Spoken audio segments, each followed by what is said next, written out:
من احب للہ، جس نے اللہ کے لیے کسی کے ساتھ محبت کی۔ لوگ علماء سے محبت کرتے ہیں، لوگ اولیاء اللہ سے محبت کرتے ہیں، اپنے اساتذہ سے محبت کرتے ہیں، تو اس محبت کے اندر پیسے لینا تو ان سے مقصود نہیں ہوتا۔ علماء سے محبت ہے تو ان سے دنیا تو لینا نہیں ہوتی۔ اولیاء، مشائخ، صوفیاء اعظام سے محبت، اساتذہ سے ایک آدمی محبت رکھتا ہے تو وہاں پیسے لینے تو نہیں ہوتے، ظاہر ہے کہ وہ محبت اللہ کے لیے ہے۔ تو جس نے اللہ کے لیے محبت کی، علماء سے، دینی طبقے سے، مسلمانوں سے، مقصود اس محبت کا حب مال بھی نہ ہو، حب جاہ بھی نہ ہو، اور اپنے کام کاج کروانے کی نیت بھی نہ ہو، اللہ کو راضی کرنے کے لیے ہو، تو من احب للہ، یہ اللہ کی محبت ہوگی، اللہ کے لیے محبت ہوگی۔ تو آپ اس بات کی طرف توجہ کریں تو یہاں بھی جو ہے من احب للہ، آپ میری طرف توجہ رکھیں بس، تو انشاءاللہ ہو جائے گا، مسئلہ حل ہو جائے گا۔ جس نے اللہ کے لیے محبت کی تو یہاں بھی شیطان انسان کو چکر دیتا ہے احب للہ کے اندر، کہ کسی عالم سے، کسی اللہ والے سے اس لیے تعلق قائم کر لینا کہ میرا اس کے ساتھ تعلق ہوگا، تو چونکہ یہاں لوگ ان کو بڑی قدر و قیمت سے دیکھتے ہیں، بڑی قدر کی نگاہ سے دیکھتے ہیں، میرا بھی اگر ان کے ساتھ تعلق ہوا تو لوگ میری بھی قدر و قیمت کو پہچانیں گے، تو یہ شیطان کا دھوکہ ہے، یہ محبت اللہ کے لیے نہیں ہے، یہ حب جاہ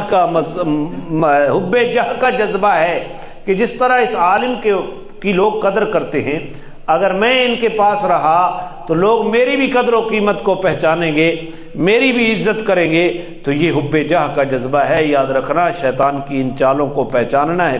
ایک اللہ والے سے محبت کرنا، ایک عالم سے محبت کرنا، اس کے علم کی وجہ سے اللہ کو راضی کرنا، یہ حب فی اللہ ہے، اللہ کے لیے محبت ہے۔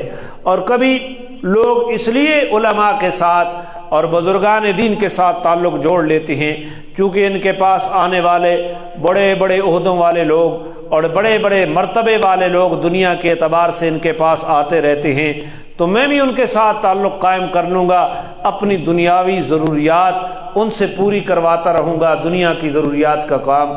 تو یہ اس بزرگ سے محبت، یہ استاد اور مرشد سے محبت اللہ کے لیے نہیں ہے، یہ اپنی دنیاوی ضروریات کو پورا کرنے کے لیے ایک خواہش کی تکمیل ہے، لہذا اس چیز سے ہمیں بچنا چاہیے، اس چیز سے ہمیں۔ من احب للہ، جس نے اللہ کے لیے محبت کی۔ اب ماں باپ کے ساتھ انسان طبعاً محبت کرتا ہے، اللہ تعالیٰ نے اس کی فطرت کے اندر رکھ دیا ہے کہ ماں باپ کے ساتھ محبت کرنا۔ اگر یہ نیت ہو کہ یہ میرے ماں باپ ہیں، ان کے ساتھ محبت تو ویسے ہی ہے، ایک لمحہ کے لیے یہ تھوڑی کوشش کرے اور اپنے آپ کو سمجھانے کی کوشش کرے کہ ماں سے محبت کرنا اور باپ سے محبت کرنا یہ اللہ کا حکم ہے، یہ شریعت کا حکم ہے۔ اگر ماں باپ کے چہرے کو خوشی سے دیکھے تو حدیث میں آتا ہے کہ اس آدمی کو ایک حج اور ایک عمرے کا ثواب ملتا ہے۔ تو ماں باپ کے ساتھ محبت طبعی تقاضا ہے، لیکن اگر اس کو اللہ کا حکم سمجھ کر ماں باپ کے ساتھ محبت کرے گا تو یہ ماں باپ کے ساتھ محبت بھی اللہ کے لیے محبت ہے۔ اور انسان نے اپنی بیوی سے محبت کرنا نفسانی تقاضے کے تحت اپنی بیوی کے ساتھ محبت ہے، اور اگر نفسانی تقاضا تو ویسے ہی پورا ہو جائے گا اگر نیت کا قبلہ درست کر لے کہ بیوی کے ساتھ محبت کرنا جناب رسول اللہ صلی اللہ علیہ وسلم کی سنت ہے، اس کے ساتھ خیر خواہی کرنا، اس کی دلداری کرنا، یہ جناب رسول اللہ کی سنت ہے، میں حضور کی سنت کو سمجھ کر اپنی بیوی کی دلداری کر رہا ہوں، تو یہ محبت بیوی کے ساتھ نفسانی جذبے کی تکمیل تو کر ہی رہی ہے، لیکن یہ محبت اللہ کے لیے محبت بن جائے گی۔ اب ذرا دیکھیں رسول اللہ صلی اللہ علیہ وسلم کو کہ آپ امام الانبیاء ہیں، اللہ آپ سے ہم کلام ہوتا ہے، اللہ آپ کے لیے کیا نہ کیا کچھ نہیں کرتا، اللہ نے آپ کو کس قسم کے معجزات، محیر العقول معجزات دیے، لیکن دوسری طرف دیکھے تو رسول اللہ صلی اللہ علیہ وسلم کا اپنے ازواج مطہرات کے ساتھ جو تعلق ہے وہ بالکل ہمیں حیران کر دے۔ حضرت عائشہ رضی اللہ تعالی عنہ کی باری میں رسول اللہ صلی اللہ علیہ وسلم حضرت عائشہ کو واقعہ سنا رہی ہیں 11 عورتوں کا، کہ 11 عورتیں جمع ہوئیں اور انہوں نے طے یہ کیا کہ میں اپنے خاوند کے، ہر ایک کہتی ہے کہ میں اپنے خاوند کے حالات بیان کروں گی کہ میرا خاوند ایسا اچھا ہے، ایسا عظیم آدمی ہے۔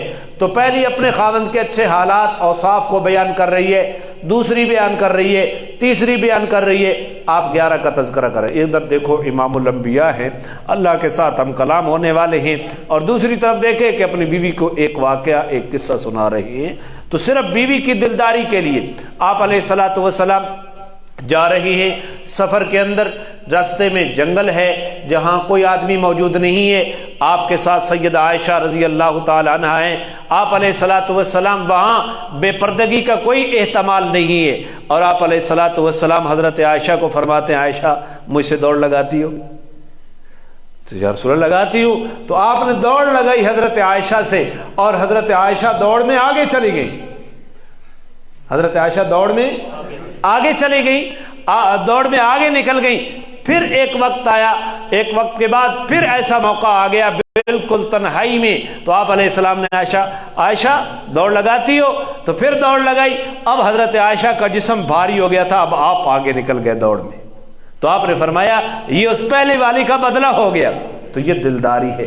ہم بھی اپنی بیوی بچوں کے ساتھ گھومنے کے لیے جاتے ہیں، اپنی بیوی کے ساتھ گھومنے کے لیے جاتے ہیں، اس کی دلداری کے تقاضے پورے کرتے ہیں، نفسانی جذبوں کے ساتھ ہم نے اندر وہ ایک جذبہ رکھا ہوا ہے، اس کے تحت ہم کرتے ہیں۔ اگر اسی کو جناب رسول اللہ صلی اللہ علیہ وسلم کی سنت سمجھ کر کہ بیوی کو باہر دکھانا، حضرت عائشہ رضی اللہ تعالی عنہا کو رسول اللہ صلی اللہ علیہ وسلم نے حبشیوں کا کھیل دکھایا پیچھے پردے سے۔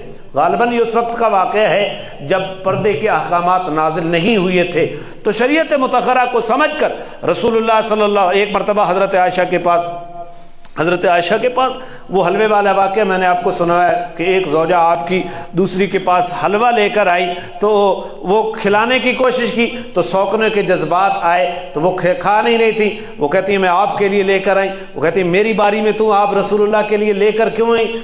تو بھی کھا، اگر نہیں کھاتی تو میں حلوہ تیرے منہ کے اوپر مال لوں گی۔ اور اس نے حلوہ مال دیا، تو اس نے رسول اللہ کی شکایت کی کہ یا رسول اللہ آپ کے سامنے حلوہ میرے منہ کے اوپر لگا دیا، تو آپ نے فرمایا تو بھی لگا دینا، تو اس نے آپ کے سامنے لگا دیا۔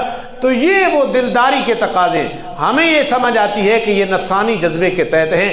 دیکھو رسول اللہ صلی اللہ علیہ وسلم جس مقام پر فائز ہیں اس کے بارے میں فارسی والے کہتے ہیں لا يمكن الثناء كما كان حقه بعد از خدا بزرگ توئی قصہ مختصر۔ جس طرح رسول اللہ کی تعریف اور توصیف کا حق ہے وہ ممکن ہی نہیں ہے، وہ ہمارے حاشیے خیال میں بھی نہیں آتا۔ بعد از خدا بزرگ توئی قصہ مختصر، اللہ کے بعد اگر کوئی بزرگ ترین ہستی ہے تو وہ جناب محمد رسول اللہ صلی اللہ علیہ وسلم ہے، بس بات ہی ختم ہو گئی۔ آپ اس مقام سے ذرا نیچے آ کر اپنے بیوی کی دلداری کر رہے ہیں، کبھی اپنے صحابہ کی دلداری کر رہے ہیں، کبھی اپنے دوستوں کی دلداری کر رہے ہیں۔ میں نے 2 جمعے پہلے حضرت ظاہر کا واقعہ بتایا کہ بازار میں نبی علیہ الصلوۃ والسلام اس غریب صحابی جس کا رنگ بھی اچھا نہیں ہے، جس کے کپڑے بھی پھٹے ہوئے ہیں، بالکل دیہاتی غریب آدمی، آپ پیچھے سے آ کر آنکھیں بند کر دیتے ہیں اور فرماتے ہیں کہ اس غلام کو مجھ سے کون خریدے گا۔ وہ واقعہ میں نے آپ کو سنایا نا۔ تو یہ نفسانی جذبوں کے تحت نہیں ہو رہا۔ اگر آپ اولاد کی خیر خواہی کر رہے ہیں، آپ اپنی بیوی کے ساتھ ہمدردی کر رہے ہیں، آپ اپنے ماں باپ کے ساتھ محبت کر رہے ہیں، تو یہ کر لیں کہ یہ رسول اللہ صلی اللہ علیہ وسلم کا طریقہ ہے، یہ اللہ کا حکم ہے۔ تو یہ بیوی کے ساتھ جو محبت ہے یہ بھی اللہ کے لیے بن جائے گی۔ کس کے لیے بن جائے گی؟ اللہ کے لیے بن جائے گی۔ تو اللہ تعالی ہمیں ان چیزوں کو سمجھنے کی توفیق عطا فرمائے۔ تو یہ ہمیں تو نظر آتے ہیں کہ یہ نفسانی خواہشوں کی تکمیل ہو رہی ہے۔ وہ امام الانبیاء ہیں آپ علیہ الصلوۃ والسلام، اور کہاں نفسانی خواہشات